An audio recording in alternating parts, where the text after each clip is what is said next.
The hollow portrait.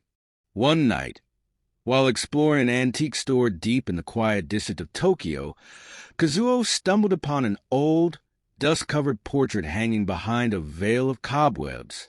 It depicted a man, pale, with an unsettling gaze. And although he couldn't place it, Kazuo felt an unusual pull towards it. The shopkeeper, an elderly woman with sharp, unblinking eyes, noticed his fascination. "That portrait," she whispered, "has been here for as long as I can remember. It's not just a painting. It's a doorway."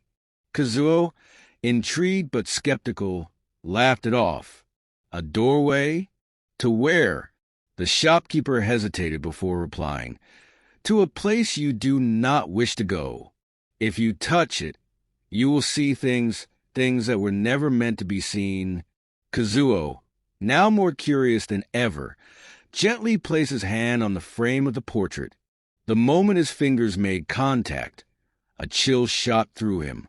The room around him blurred, and his surroundings twisted into an eerie, shadow-filled landscape. He felt his feet lift off the ground as the world around him seemed to warp and fold. He was no longer in the shop. Instead, he stood in a dark room illuminated only by the faint glow of a cracked window.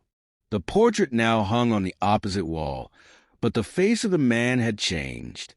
The eyes were no longer just unsettling. They were following Kazuo, blinking and twitching in a grotesque manner. Kazuo turned to run, but the walls shifted, closing in. In a panic, he reached for the portrait again. But the moment his hand brushed against the canvas, the room fell silent. A cold voice echoed through the room. "You're too late." The portrait's figure stepped forward, its hollow eyes now fully animated, staring deep into Kazuo's soul. "You have entered," it whispered, "but now you are part of the picture.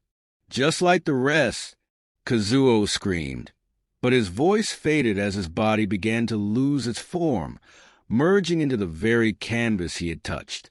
His limbs stiffened, his face contorted into an expression of sheer terror, and his body became one with the image of the pale man.